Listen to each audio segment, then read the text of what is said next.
Hello friends, welcome to my Deepshali's kitchen. இன்னைக்கு நம்ம தீப்ஷாலிஸ் கிச்சனில் ஒரு சிறப்பான வீடியோ தான் வந்திருக்கு. என்னன்னு பார்த்தீங்கன்னா, நம்ம உணவில் அதிகமாக பயன்படுத்தப்படும் ஒரு பொருள் தான், அதுதான் இஞ்சி பற்றி தான் இன்னைக்கு பார்க்க போகிறோம். இது சிறிய துண்டு ஆனாலும் இதில் மிகப்பெரிய பலன்கள் இருக்கு. இஞ்சியின் பயன்கள், வரலாறு, எப்படி நீங்கள் பயன்படுத்தலாம் என்பதை பற்றி இந்த வீடியோவில் டீட்டெயிலாக பார்க்கலாம். இறுதி வரை பாருங்க. மேலும் லைக் மட்டும் சப்ஸ்கிரைப் செய்ய மறக்காதீங்க. வாங்க இப்போ வீடியோக்குள்ள போகலாம். இந்த இஞ்சி பார்த்தீங்கன்னா நம்மளுடைய இந்தியா, சீனா, ஆசியாவின் பிற பகுதிகளில் இதை வளர்க்கப்படுது. இந்த இஞ்சி பார்த்தீங்கன்னா சுவையிலும் சரி, மணத்திலையும் சரி ரொம்ப நல்லா இருக்கும். அது மட்டும் இல்லாம இது பல்வேறு உணவுகள்ல பயன்படுத்தப்பட்டு வருது. இந்த இஞ்சியில பார்த்தீங்கன்னா விட்டமின்களும் கனிமங்களும் ஆன்டி ஆக்சிடென்ட்களும் நிறைஞ்சு இருக்கு. இது பார்த்தீங்கன்னா நம்ம உடலை செரிமான பிரச்சனையிலிருந்து காப்பாற்ற உதவி பண்ணுது. செரிமானத்தை மேம்படுத்தவும் உதவி பண்ணுது. நம்மளுடைய வயிறு வலிலாம் சில பேருக்கு இருக்கும். அதாவது பாத்ரூம் போகும்போதெல்லாம் சில பேருக்கு வயிறு வலியோட இருக்கும். அந்த மாதிரி இருக்கிறவங்க இஞ்சியை எடுத்துக்கும் போது இதுல இருந்து அவங்களுக்கு ரிலீஃப் கிடைக்க ரொம்ப உதவியா இருக்கும்.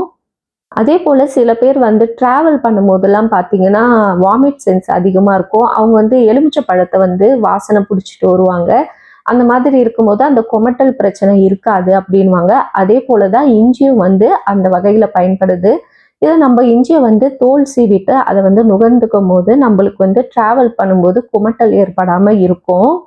அதே போல நம்மளுக்கு மூட்டு வலி, தலைவலி போன்ற பிரச்சனை எல்லாம் இருக்குன்னா அப்போ இந்த இஞ்சியை பயன்படுத்துவது ரொம்ப நல்லது. அது மட்டும் இல்லாம நம்மளுடைய ரத்த அழுத்தத்தை கட்டுப்படுத்தி கொலஸ்ட்ராலை குறைக்கிறதுக்கு இந்த இஞ்சி ரொம்ப உதவியா இருக்கு.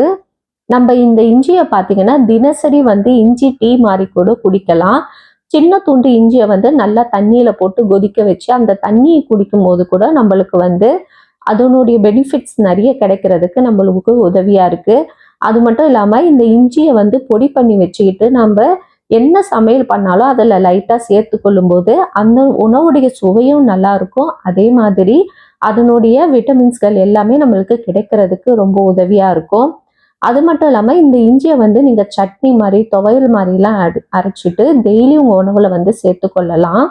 அதே போல இஞ்சி குழம்புலாம் வச்சு சாப்பிட்டீங்கன்னா மழை காலத்துல பாத்தீங்கன்னா சளி பிரச்சனையும் இருக்காது. அது மட்டும் இல்லாம வெயில் காலத்தையும் நம்ம உடல் ஆரோக்கியமா இருக்கிறதுக்கு இந்த இஞ்சி ரொம்ப உதவியா இருக்கு. நம்ம உடம்புல இருக்கிற கொழுப்புக்கள் எல்லாம் குறைக்கிறதுக்கும் இது உதவி பண்ணுது. எப்படியோ வெயில் காலத்துல நம்ம அதிகமான ஸ்மூத்திஸ், அதே மாதிரி ஐஸ்கிரீம் இப்படி எல்லாம் எடுத்துப்போம்.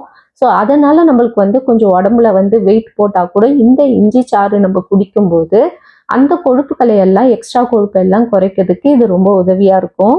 இந்த இஞ்சி பார்த்தீங்கன்னா பாக்டீரியாவுக்கு எதிராக செயல்பட உதவியா இருக்கு. அதாவது நம்மளுக்கு சில நேரத்துல தொண்டை வலி, இருமல் போன்ற பிரச்சனையெல்லாம் இருந்தாலும் அந்த பாக்டீரியா கிட்ட இது போராடி நம்மளுக்கு அதுல இருந்து ரிலீஃப் கிடைக்கிறதுக்கு ரொம்ப உதவி பண்ணுது. அது மட்டும் இல்லாம இது பார்த்தீங்கன்னா வெயிட் லாஸ்லயும் ரொம்ப யூஸ்ஃபுல்லா இருக்கு. உடல் எடை குறைக்க விரும்புறவங்க இந்த இஞ்சியை பயன்படுத்தி இஞ்சி டீ இந்த மாதிரி எல்லாம் நீங்க பால் சேர்க்காம இஞ்சி சாறு வச்சு நீங்க டீ போட்டு டெய்லி குடிக்கலாம். அதே போல சில பேருக்கு பீரியட் டைம்ல பார்த்தீங்கன்னா அதிகமான வலி இருக்கும். அந்த வலியை குறைக்கிறதுக்கும் இந்த இஞ்சி பார்த்தீங்கன்னா ரொம்ப உதவி பண்ணுது. அதே போல மூச்சு குழாயில பார்த்தீங்கன்னா அலர்ஜி இருந்தாலும் அந்த பிரச்சனையவும் இது சரி பண்ண உதவி பண்ணுது. இந்த இஞ்சியை பயன்படுத்தி நம்ம சூப்பு மாதிரி, இல்ல குழம்பு மாதிரி, ஜூஸ் வகையாவோ, இல்ல ஸ்மூத்தியாவோ நம்ம இதை பயன்படுத்தலாம். அது மட்டும் இல்லாம இஞ்சி பிஸ்கெட்டு அப்பெல்லாம் சொல்லுவாங்க, இஞ்சி மரப்பான்ட்டு விற்பாங்க. அந்த 90s கிட்ஸ்லாம் பார்த்தீங்கன்னா நம்ம அதிகமா இஞ்சி மரப்பா வாங்கி சாப்பிடுவோம். ஸோ அந்த டைம்ல நம்மளுக்கு நல்லா இருந்தது. நம்மளுக்கு இந்த கோல்டு பிரச்சனை அந்த மாதிரிலாம் எதுவுமே இருக்காது. இப்போ அதெல்லாம் ரொம்ப யாரும் யூஸ் பண்றது இல்ல. ஸோ அந்த மாதிரி எல்லாம் இஞ்சி மரப்பா இதை மாதிரிலாம் யூஸ் பண்ணீங்கன்னா உங்களுக்கு எப்பவுமே சளி பிரச்சனை இல்லாம இருக்கும். அதே போல இந்த இஞ்சியை பயன்படுத்தி இஞ்சி சாதம் பண்ணலாம். இதை பொடி பண்ணி வச்சுக்கிட்டு நம்ம நிறைய சமையல்ல பயன்படுத்தி கொள்ளலாம். எந்த ஒரு பொருளா இருந்தாலும் சரி, அளவுக்கு அதிகமாக நம்ம சாப்பிடும்போது அளவுக்கு மீறினா அமிர்தமும் நஞ்சுன்னு தான் சொல்றாங்க. அது போலதான் இந்த இஞ்சியை அளவுக்கு அதிகமா எடுத்துக்க கூடாது. அந்த மாதிரி எடுத்துக்கும் போது நம்மளுக்கு சில நேரத்துல வயிற்று வலி ஏற்படலாம், இல்லைன்னா நெஞ்சு எரிச்சல் ஏற்படலாம். அது மட்டும் இல்லாம சில பேருக்கு வயிற்று போக்கு கூட ஏற்படலாம். ஸோ இந்த மாதிரி பிரச்சனைங்க இருக்கிறதால இஞ்சியை தேவையான அளவு தினசரி பயன்படுத்திட்டு வாங்க. இந்த இஞ்சி பார்த்தீங்கன்னா இயற்கையின் வலி நிவாரணம் அப்படின்னே சொல்றாங்க.